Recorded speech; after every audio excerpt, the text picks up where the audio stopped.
Register ചെയ്തിട്ടില്ലെങ്കിലും വിജയുടെ അച്ഛൻ എഴുതിയ വിൽപത്രം എന്റെ കയ്യിലെടുത്തോളം കാലം നിങ്ങൾ എന്തിനാ പേടിക്കണേ? ഈ കേസിൽ നിങ്ങൾ വിജയിക്കും. സ്വത്തുവകകൾ നിങ്ങൾക്ക് തന്നെ കിട്ടുകയും ചെയ്യും. കൃഷ്ണദാസന്റെ മകനാണ് വിജയകൃഷ്ണൻ എന്ന് തെളിയിക്കാൻ എന്തെങ്കിലും രേഖകൾ നിങ്ങളുടെ കയ്യിലുണ്ടോ?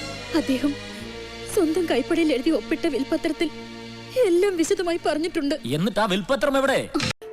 നിനക്കതൊക്കെ എങ്ങനെയാ സാധിക്കുന്നത്? ഞാനൊരു സജഷൻ പറയട്ടെ. എന്റെ അച്ഛൻ സാറിന്റെ ഏറ്റവും അടുത്ത വിശ്വസനാണല്ലോ. അച്ഛന്റെ പേർക്ക് സാർ ഒരു പവർ ഓഫ് അറ്റോർണി തന്നാൽ മതി. ബാക്കി ഞാൻ ഏറ്റു.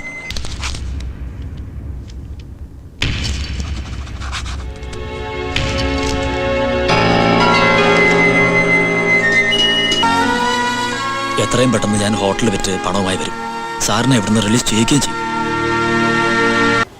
എന്നിട്ട് ഫിലിപ്പോസിന് എന്തെങ്കിലും പെട്ടെന്ന് സംഭവിച്ചാൽ അയാളുടെ എല്ലാ സ്വത്തുക്കൾക്കും തുല്യ അവകാശിയായി ഫിലിപ്പോസിന്റെ ഭാര്യ റാണി ഉണ്ടാകും.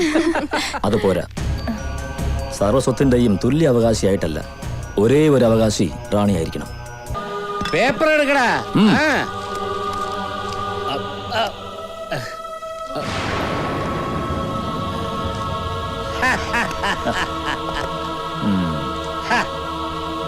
ഒരു പ്രത്യേക ജീവിതല്ലേ? സത്യത്തിൽ അമ്മയ്ക്കും കൂടി വേണ്ടിയിട്ടാണ് ഇങ്ങനെ ഒരു തീരുമാനം. പ്രായമേറി വരില്ലേ?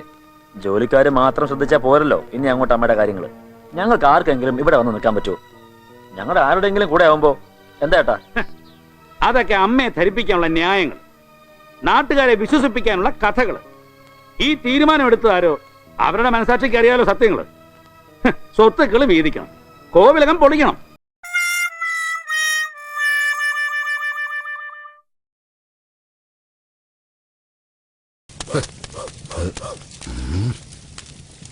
നിനക്ക് ഇനി വിശദീകരിച്ച് സമയം കളയണ്ട. ഓക്കേലേ, ഭാഗപത്രം വായന തുടങ്ങിക്കോ. പിന്നല്ലാതെ എങ്ക പാത്താലും നീ എല്ലാം ഉണ്ണാളതാണ്ട.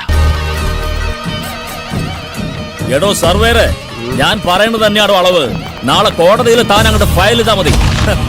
ഇനി ഇതിന്റെ മുകളിൽ ഒരു അപ്പീൽ കൊടുക്കാൻ ഒരുത്തനുമില്ല. വല്യം പാട്ട് ഉണ്ടായിരുന്ന ഒരുത്തൻ ചത്തു. അവന്റെ ശവം കൊണ്ടുവരാൻ പോയവനും ഒരു പോക്ക് പോയെന്നാ തോന്നണേ. വല്യമ്പാട്ട സ്വത്തിന്റെ കണക്ക് പറയാൻ ആണത്വമുള്ള ഒരുത്തനും ഇനി വരില്ല. നിനക്ക് ഇപ്പൊ പറഞ്ഞോളൂ നിന്റെ കാര്യം. പക്ഷേ പ്രതീക്ഷിച്ചത് ആംബുലൻസാ. നാളെ കോടതി വിധി വരും. ഞങ്ങൾക്ക് അവകാശപ്പെട്ടത് നേരത്തെ അളന്ന് തിരിക്കുക. ഏതായാലും നീ വന്ന നന്നായി. എല്ലാം അറിയുന്ന ഒരു സാക്ഷി വേണം നാളെ കോടതിയിൽ ഒപ്പിടാൻ. സാക്ഷിയല്ലേ വന്നിട്ടുണ്ട്. ദേ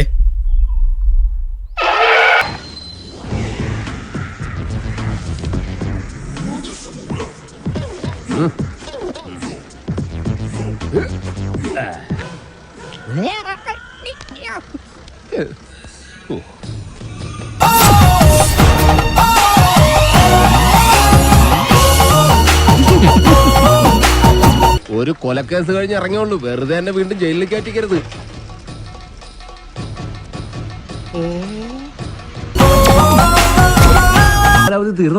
തീർന്നു.